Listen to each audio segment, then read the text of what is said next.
வீரா சீரியல்ல இன்னைக்கு என்ன நடக்க போகுதுன்னு பார்க்கலாம் வாங்க வீடியோக்குள்ள போலாம். நம்ம வீட்டுக்கு எதுக்கு சமையல்காரரு? அதான் நான் இருக்கேன்ல. கண்மணி ஏதோ சொல்றாங்கறாங்க. ஏமா கண்மணி உங்ககிட்ட ஏதாவது தப்பா சொன்னாலா? என்கிட்ட என்ன சொன்னா தெரியுமா? பாவம் வள்ளி சித்தி இவ்வளவு வருஷமா அடுப்படியில கிடந்து கஷ்டப்பட்டாங்க. இனிமேல அவங்க அடுப்படியில கிடக்கணுமா என்ன? அவங்க இன்னும் அடுப்படியில கிடந்து கஷ்டப்படணுமா என்னன்னு என்கிட்ட சொல்லுச்சு. எனக்கு ஒரு மாதிரியா இருந்தது. வீரா கண்மணி 2 பேருமே கடைக்கு வந்துடுறாங்க. அடுப்படியில கிடந்து வேலை செய்யறது நீ ஒருத்தி தான். பசங்க 3 பேரு பொண்ணுங்க 2 பேரும் கடைக்கு வந்துடுறாங்க. மொத்த பேத்துக்கும் நீ தான் சமைச்சு போடுற. ஒத்த ஆளா இருந்து நீ ஏன் கஷ்டப்படுற? அதான் சமையல்காரர் இருக்கிறாருல, உனக்கு என்ன வேணுமோ என்ன செய்யணும்னு நீ நினைக்கிறியோ சமையல்காரருக்கு சொல்லிக் கொடு, அதை அவங்க செஞ்சுட்டு போறாங்கன்னு சொல்றாங்க ராமச்சந்திரன். அண்ணே நான் எங்கே என்ன ஒருத்தியா செய்யறேன், அதான் கூடவே வீராவும் எனக்கு ஹெல்ப் பண்றாங்கறாங்க. உனக்கு பிடிச்சது என்னவோ அதை நீ அவனுக்கு கத்துக் கொடு, அவன் அந்த மாதிரி செஞ்சுட்டு போறாங்கறாங்க ராமச்சந்திரன். எப்படி எப்படி நான் சொல்லி கொடுத்தா அவன் செய்யறது, என்னோட பக்குவத்தை அவன் செஞ்சு சமைச்சு கொடுத்தா நீங்க எல்லாரும் சாப்பிடுறது. நான் பிடிச்ச கரண்டியை சமையல்காரன் கையில கொடுத்துட்டு என்ன போய் ஓரமா மூலையில உட்கார சொல்ற, அதானே உன்னோட ஐடியா? உன் மருமக சொன்னதை நீ அழகா அலங்காரம் பண்ணிட்டு இருக்கிற அப்படித்தானே கேக்குறாங்க. ஐயோ நான் எங்க உன்னை போய் மூலையில உட்கார சொன்னேன்? எதை எடுத்தாலும் தப்பா எடுத்துக்கிட்டே எப்படி வள்ளிங்கிறாங்க. ஆமாமா நான் எடுத்துக்கிறதெல்லாம் தப்பு, நீ செய்யறதெல்லாம் தான் கரெக்டா, சரி பாத்துக்கலாம் அப்படின்ட்டு போடுறாங்க வள்ளி. சமையல்காரரும் விதவிதமா செஞ்சு கொண்டு வந்து டைனிங் டேபிள்ல வைக்கிறாங்க. எல்லாரும் சுத்தி வந்து சாப்பிடலான்னு உட்காந்துருக்காங்க. வள்ளியம்மா பரிமாறலான்னு போறாங்க. அந்த இடத்துல கண்மணியோட அத்தை சொல்றாங்க, அதான் அவங்க வேலைக்காரங்க இருக்காங்கல்ல அவங்க பரிமாறிக்குவாங்க, அதுக்கு தானே அவங்களுக்கு சம்பளம் கொடுக்குறோங்கிறாங்க. ராமச்சந்திரனுக்கு ஒரு மாதிரி அத்தை சொன்னதை நீங்க தப்பா எடுத்துக்காதீங்க, சமையல்காரருக்கு எப்படி பரிமாறணும்னு தெரியும் இல்லையா, அதனாலதான் அவங்க பரிமாறினா அது கரெக்டா இருக்கும்னு நினைச்சுதான் அத்தை அப்படி சொல்லியிருக்காங்க, நீங்க சாப்பிடுங்கிறாங்க. வள்ளி நீயும் வந்து உட்காருவாங்கிறாங்க. இல்லைண்ணா நான் அப்புறம் சாப்பிட்டுக்கிறேன், எனக்கு இப்போ பசி இல்லைன்னு சொல்லிட்டு வள்ளி வந்து தனியாக உட்காந்துக்கிறாங்க. ராமச்சந்திரன் சாப்பிட்டு பார்க்குறாங்க, அவங்களுக்கும் அந்த டேஸ்ட் பிடிக்கல. கார்த்தியும் சாப்பிட்டு பார்க்குறாங்க, அவங்களுக்கும் டேஸ்ட் பிடிக்கல. ராகவன் கண்மணிக்காக ரொம்ப சூப்பராக டேஸ்ட் நல்லா இருக்குன்னு சொல்லிடுறாங்க. ஆமா இதுதான் உடம்புக்கு நல்லது, நல்லா சாப்பிடுங்க, மிச்சம் வைக்காம சாப்பிடுங்கன்னு சொல்றாங்க கண்மணி. மாறன் வீரா 2 பேரும் வராங்க. யார் இது தொப்பி போட்டுக்கிட்டு புதுசாக பரிமாறிட்டு இருக்கிறாங்க? அத்தை என்ன இந்த பக்கம் கொஞ்சிருக்கு? எப்பவுமே டைனிங் டேபிள் அத்தையோட ரஜிமா தானே இருக்கும், என்னாச்சு அத்தைக்கு அப்படின்னு சொல்லி வந்து கேட்குறாங்க. அத்தை என்னாச்சு, ஏன் ஓரமா வந்து உட்காந்துருக்க? அது ஏன்பா கேட்குறேன், நான் சமையல் பண்ணுனா உங்களுக்கெல்லாம் பிபி சுகர் அது இதுன்னு ஏதோ வந்துருமாமே, அப்புறம் ஹாஸ்பிட்டல் செலவு தேவையில்லாம செலவா இருக்கும், உங்க உடம்பு ஹெல்த் ஆரோக்கியம் எல்லாம் கெட்டு போயிருமாமே, அதனால இப்பதான் ஒரு சமையல்காரரை ஏற்பாடு பண்ணியிருக்கா உங்க அண்ணி. அவன் ஏதோ நீட்டுன்னு சொன்னான், நீட்ரஸ்னா என்னமோ அவன் செஞ்சான்னா ஆரோக்கியமா உடம்பெல்லாம் உங்களுக்கெல்லாம் ஹெல்த்தா இருக்குமாமே, அவனை தான் சமையல்காரனா வச்சுக்கணும்னு உங்க அண்ணி சொல்லிட்டப்பா. அது ஏதோ பெரிய செப்போ சொப்போ சொன்னாங்கிறாங்க அத்தை. அத்தை அது செப்போ சொப்போ கிடையாது, ஷெஃப் அப்படிங்கிறாங்க. ஆமா அதை திருத்துறதா முக்கியமா, போய் பாருடா நீ போய் சாப்பிட்டு போங்கிறாங்க. ராமச்சந்திரன் சாப்பிடும்போது இருந்தாலும் இட்லி தோசைக்கு ஈடாகலின்னு சாப்பிட்டுட்டு இருக்கிறாங்க. போட்டது எல்லாம் சாப்பிட்டுட்டு ஏதோ நல்லா இருக்கு அப்படின்னு தலையடிச்சிட்டு வந்திருக்காங்க. இதை வீராவும் மாறனும் பார்த்துட்டு இருக்காங்க. ஏன்டா நீங்க 2 பேரும் இங்க இருந்து வேடிக்கை பாக்குறீங்க, நீங்களும் போய் சாப்பிடுங்க, அவன் எதையும் சமைச்செல்லாம் வைக்கல, ஏதோ பறிச்சு கொண்டு வந்து அப்படியே கலக்கி கொடுத்த மாதிரி கொடுத்துட்டு இருக்கான், சாப்பிடுங்கிறாங்க வள்ளி. அத்தை அதெல்லாம் ஆடு மாடு சாப்பிட்றது, இது மனுஷங்க சாப்பிட்றது, இப்படி பண்ணா எப்படிங்கிறாங்க மாறன். அந்த ஷெஃப் கேட்குறாங்க, நான் சமைச்சது எப்படி இருக்கு, எவ்வளோ பாயிண்ட் ஏற்றுக்குவீங்கன்னு கேட்குறாங்க. மாமா அதாவது 5 பாயிண்ட்டுக்கு எவ்வளவு அவங்க சமையல் உங்களுக்கு பாராட்டுற அளவுக்கு இருக்கு சொல்லிருங்கன்னு கேட்குறாங்க. ராமச்சந்திரனும் அடடே 5க்கு 3 பாயிண்ட் சொல்லலாம், நல்லா இருக்குங்கிறாங்க. ராகவனும் 5க்கு 5 கொடுக்கலாம் அப்படின்னு பாயிண்ட் சொல்லிட்டு இருக்காங்க. இந்த பக்கமா மாறன் பார்த்துட்டு ஆமாமா இவன் பொண்டாட்டி கொடுத்தான்னா அது விஷம் கூட பாயாசமா தான் தெரியும், 10 அடிப்பு பாய்வான் போல இருக்கு அப்படின்னு பேசிட்டு இருக்காங்க. அத்தா அதெல்லாம் எனக்கு செட் ஆகாது, நீ வார்த்தை முறுன்னு நெய் தோசை ஊற்றி பொடி போட்டு கொடு, நான் சாப்பிட்டே ஆகணுங்கிறாங்க. என்னடா என்னை சமாதானப்படுத்திருக்க, என்ன தோசை சொல்லி கூப்பிடுறியான்னு கேட்குறாங்க வள்ளி. அத்தை எங்க 2 பேத்துக்கும் நல்ல பசி, நெய் தோசை ஊற்றி அதில் பெப்பர் போட்டு சூப்பராக முருகலாக கூட அத்தை, எங்க 2 பேத்துக்கும் நல்ல பசி, டைனிங் டேபிளில் உட்காந்து சாப்பிட்டு தான் சாப்பிடணுமா என்ன, நாங்கள் கிச்சன்லேயே நின்றுட்டு சாப்பிட்டுக்கிறோம் வாத்தேன்னு கூப்பிடுறாங்க மாறன். வள்ளியம்மா சுட்டு கொடுக்குற தோசை தான் நம்மளுக்கும் செட் ஆகும், அங்கே டைனிங் டேபிள் இருக்கிறது எல்லாம் பார்க்கும்போதே நம்மளுக்கு ஓமட்டுது, முதல்ல வாங்க வள்ளியம்மா வந்து எங்களுக்கு தோசை ஊற்றி கொடுங்க, எங்களுக்கு நல்ல பசி வாங்கன்னு வீரா கூட்டிட்டு போறாங்க. மாறன் வீரா 2 பேத்துக்கும் வள்ளி போய் தோசை ஊற்றிட்டு இருக்கிறாங்க. தோசை ஊற்றும் போது இங்கே அப்படியே ராமச்சந்திரனுக்கு மனம் இழுக்குது. அதுவும் நெய் தோசை முருகலா நல்லா சுடுவாளே, அவ கைப்பக்குவமே பக்குவம் தான், அதுக்கு இணைய எதுவுமே ஆகாது. நாம இப்படி வந்து வசமா மாட்டிக்கிட்டோமேனு ராமச்சந்திரன் வேற வழியே இல்லாம முக்கி முழுங்கிட்டு இருக்காரு. கார்த்தியும் நினைச்சேன் இவங்க 2 பேரும் எப்படியோ கோளாரா எஸ்கேப் ஆயிட்டாங்க, நம்ம வந்து இப்படி சிக்கிக்கிட்டோமேன்னு நினைக்கிறாங்க. வீராமாறன் 2 பேருமே ஆஹா ஓஹோ இந்த தோசைக்கு இந்த சட்னி ரொம்ப சூப்பரா இருக்குன்னு பாராட்டி சாப்பிட்டுட்டு இருக்காங்க.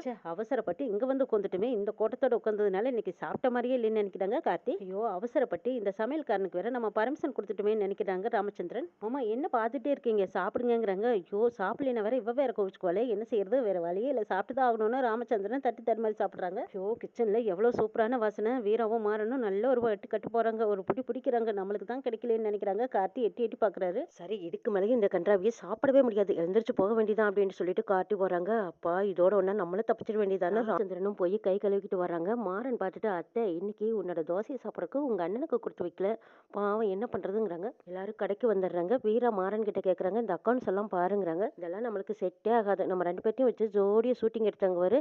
அதில எவ்வளோ லைக்ஸ் வந்திருக்கு, எவ்வளோ கமெண்ட் வந்திருக்கு தெரியுமா? நம்ம தான் சூப்பர் பேர்ன்னு சொல்லியிருக்காங்க. நீ இதெல்லாம் பார்க்கறதே இல்லையா வீரான்னு கேட்குறாங்க. டேய் இந்த பெட்டி பேச்செல்லாம் என்கிட்ட பேசாத. ஒழுங்கா அக்கவுண்ட்ஸ் பார்க்க முடியுமா முடியாதாங்கிறாங்க. ஐய்யய்ய! இதெல்லாம் நம்மளுக்கு செட்டே ஆகாதும்மா. நீயே பார்த்துக்கோங்கிறாங்க. அப்போ போய் தொலைடாங்கிறாங்க வீரா. துணிக்கடைக்கு ஒரு கஸ்டமர் வந்திருக்காங்க. அவங்க கேட்குற அட்ரஸ் எல்லாம் எந்த பக்கம் இருக்குன்னு கேட்குறாங்க. அதுவா?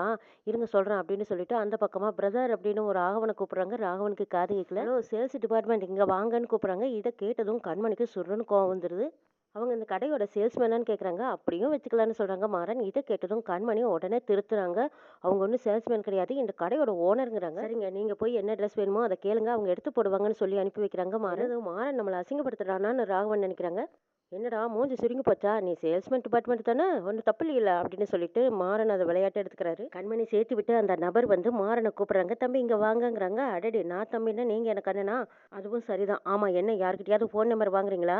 இருக்குடா மவனே உனக்கு இரு இரு அப்படின்னு பொறுத்துக்கிட்டு இருக்கிறாங்க மாறன். சரி என்ன விஷயமா கூப்பிட்டீங்க அதை சொல்லுங்கங்கிறாங்க. ஏன் தம்பி என்னதான் இருந்தாலும் அவரும் உங்களுக்கு அண்ணன். அவரை போய் எல்லாரும் முன்னாடியும் சேல்ஸ்மேன் கூப்பிடலாமாங்கிறாங்க. ஹலோ நீ என்ன வேலையோ வந்தியோ அதை மட்டும் செய்ய சரியா? ஊருக்கு அட்வைஸ் பண்ணாத. என்னடா ராகவா நம்ம ஸ்டாஃப் வேலைக்கு வந்து ஒரு வாரம் கூட ஆகல.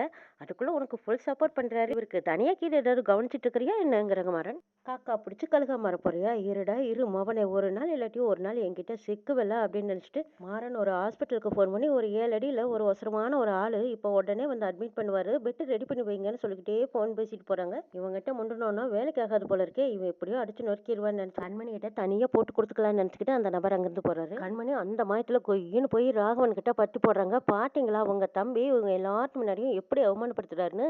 இதுதான் அவரோட ஒரிஜினல் பேஸ். இதுவே அவர் இப்படி அவமானப்படுத்தியிருந்தா அதை அவர் ஏத்துக்குவாரா? சரி விடு கண்மணி மறுபடியும் பாத்துக்கலாங்கிறாங்க ராகவன். கடைக்கு வந்து அந்த கஸ்டமர் லேடி போய் அந்த டெய்லர் ரூம்ல அந்த புதுசா எடுக்கிற ட்ரெஸ் சரியா இருக்கா அப்படி இப்படின்னு அட்ஜஸ்ட் பண்ணி பார்த்துட்டு இருக்காங்க. அதை இந்த ரவுடி போய் அலுங்காம ஒட்டி பார்த்துக்கிறாங்க. அவங்க அதையும் கண்காணிச்சிடுறாங்க. வெளியில வந்தது என்னடா பண்ணிட்டு இருக்கிறீங்கன்னு கேட்குறாங்க. அதுவா நான் இந்த ஃப்ளோர் செக் பண்றதுக்காக வந்தேங்கிறாங்க. ஓ நீ ஃப்ளோர் செக் பண்ண வந்தியா? இருடா உன்னை பேசிக்கிறேன்னு சொல்லிட்டு அவங்க அப்பா அண்ணன் எல்லாத்தையும் கூப்பிடுறாங்க. எல்லாரும் இங்க வாங்க. எங்க கடைக்கு வந்து ஒரு ட்ரெஸ் எடுத்து அதை ட்ரெஸ் சேஞ்ச் பண்ணி பார்க்கலான்னு பார்த்து அந்த ரூமுக்கு போனா அங்க இந்த பொறுக்கி அப்படி கதவு வழியா எட்டி பார்த்துட்டு இருக்கானே இவனை யாருங்க இந்த கடையில வேலைக்கு வச்சிருக்கிறது? மேடம் நான் அப்படியெல்லாம் எதுவும் எட்டி பார்க்கல மேடம்ங்கிறாங்க. இது எட்டி பார்க்கல நீ எட்டி பார்த்ததா நான் கவனிச்சேன்டா. நான் கடைக்கு வந்ததுல இருந்தே உன்னோட பார்வையே சரியில்லைன்னு சொல்லிட்டு இருக்காங்க. அப்பதான் அந்த கடையில ஒரு சேல்ஸ் லேடி அவங்க நினைக்கிறாங்க இவன் தப்பானவனு தான். என்ன செய்யறது? நம்ம சொன்னா எடுபடுமா? இது கண்மணி மேடம் வேற வேலைக்கு சேர்த்திருக்காங்களே, நமக்கு எதுக்கு பிரச்சனை? நம்ம பேசாம அமைதியே இருந்துக்க வேண்டியதுதான்னு அந்த கடையில வேலை செய்யற அந்த பொண்ணு நினைக்கிறாங்க. அந்த இடத்துக்கு மாறன் கார்த்தி இவங்க எல்லாரும் வந்துடுறாங்க. என்னாச்சுன்னு கேக்குறாங்க. இவரும் கடைக்கு சின்ன ஓனர் தான். இவர்கிட்டயும் பிரச்சனை இருந்தா சொல்லலாம் அப்படின்னு சொல்றாங்க. கார்த்தி மாறன் இவங்க 2 பேத்துக்கிட்டையும் யார் சார் இந்த ஆளையெல்லாம் வேலைக்கு வச்சது? நான் டெய்லர் ரூம்ல ட்ரெஸ் சேஞ்ச் பண்ணிட்டு இருக்கும்போது இவர் வந்து எட்டி பாக்குறாருன்னு சொல்றாங்க. அந்த மாறன் எல்லாரும் முன்னாடியும் ஓங்கி ஒரு அறை வைக்கிறாங்க. அந்த பொண்ணுகிட்ட நீ ஃபோன் நம்பர் கேட்கறன்னுக்கே உன்னை என்ன பொழந்திருக்கணும். விட்டது தப்பா போச்சுடா. டேய் இது வேற நடந்திருக்கா? இவன் வந்ததுலேருந்தே இப்படிதான் பண்றானான்னு கேக்குறாங்க. கார்த்தி அடா ஆமாண்டா இவனை திருத்துறதும் கவனிக்கிறதே நம்மளுக்கு வேலையா போச்சிருக்கேன்னு மறுபடியும் மாறன் ஓங்கி ஒரு அறை விடுறாங்க. இவன் திரும்பவும் கடைக்குள்ள வரக்கூடாதுன்னு தான் நான் அன்னைக்கே வெளியே அனுப்பிச்சேன். அன்னிதான் இவனை சூப்பர்வைசரா உள்ள வச்சிருக்காங்கன்னு சொல்றாங்க. மாறன் மறுபடியும் அந்த சூப்பர்வைசரா அடிக்கிறதுக்கு போறாங்க. அப்பங்க வந்து ராகவன் தடுத்துக்கிறாங்க. ஏன்டா அவனை தடுக்கிற?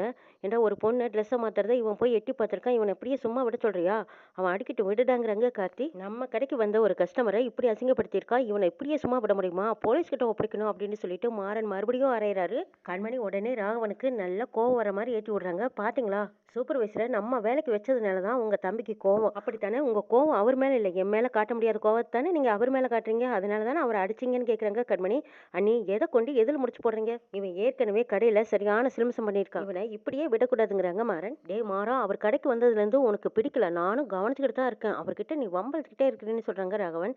டே இங்க பாருடா நீ தப்பான ஆளுக்கு நீ சப்போர்ட் பண்ணிட்டு இருக்கிற. இது சரியில்லைங்கிறாங்க மாறன். அன்னைக்கு கண்மணி முத்தண்ணன் அடிச்சதுக்கு மன்னிப்பு கேட்க சொன்னீங்கல்ல. இப்ப நீ இவர் அடிச்சிருக்கீல இவர்கிட்ட நீ மன்னிப்பு கேட்டே ஆகணுங்கிறாங்க ராகவன். ஏது இவங்கிட்ட போய் நான் மன்னிப்பு கேட்கணுமா? பொண்ணு ட்ரெஸ் பண்றத போய் எட்டி பார்த்திருக்கான். இவங்கிட்ட போய் மன்னிப்பு கேட்கறதா அப்படின்னு மறுபடியும் மாறன் ஓங்கி ஒரு அறை விடுறாங்க. டே மாறா அவரை அடிக்கிற உரிமை உனக்கு யாரடா கொடுத்தது? அவர் தப்பே பண்ணியிருந்தாலும் நீ என்கிட்டயோ இல்ல கண்மணி கிட்டயோ வந்து சொல்லியிருக்கணுங்கிறாங்க ராகவன். ஒழுங்கு மரியாதையா அவர்கிட்ட நீ மன்னிப்பு கேளுன்னு சொல்றாங்க ராகவன். அவனை இன்னும் 4 சாத்து சொல்லு சாத்துறேன். ஆனா மன்னிப்பு மட்டும் நான் கேட்க மாட்டேங்கிறாங்க மாறன். அப்ப கடையில உனக்கு மட்டும் ஒரு ரோல்ஸும் மத்தவங்களுக்கு மட்டும் ஒரு ரோல்ஸான்னு கேக்குறாங்க ராகவன். ஆமாங்கிறாங்க மாறன். அங்க வீரா வராங்க. வீரா வந்ததும் என்னாச்சுன்னு கேக்குறாங்க. கார்த்தி தான் பதில் சொல்றாரு. இங்க நிக்கிறானே இவன் ஒரு பொண்ணு ட்ரெஸ் மாத்துறதா போய் எட்டி பார்த்திருக்கான். அதுக்கு மாறன் அடிச்சான். இதோ இங்க நிக்கிறானே பெரிய மனுஷன் ராகவன். மாறனை இந்த கேப் மாதிரி கிட்ட மன்னிப்பு கேட்க சொல்றான். மாறன் மன்னிப்பு கேட்க மாட்டேன்னு அடிக்கிறான். இதுதான் நடந்ததுன்னு கார்த்தி சொல்றாங்க. இத கேட்டதும் வீராவுக்கு கண்மணி மேல சரியான கோவம் வருது. மாமா வச்சு இப்படி கேம் விளையாடிட்டு இருக்கிறியா நீ? அவரும் புரியாம உன்னோட பேச்சுக்கு தலையாட்டிட்டு இருக்காங்களா? வீரா தாம் புருஷன் பண்ணதுதான் சரிங்கிறாங்க. இதுவே அக்கா தங்கச்சி பிரச்சனையாவும் மாறிடுது. அண்ணன் தம்பிக்குள்ளேயும் பிரச்சனை நல்லா பெருசா பலூன் மாதிரி ஊதி வெடிக்குது. இவ்வளவும் பார்த்துட்டு இருக்கிற ராமச்சந்திரன் என்ன முடிவெடுக்க போறாங்கன்னு நாளை பார்க்கலாம்.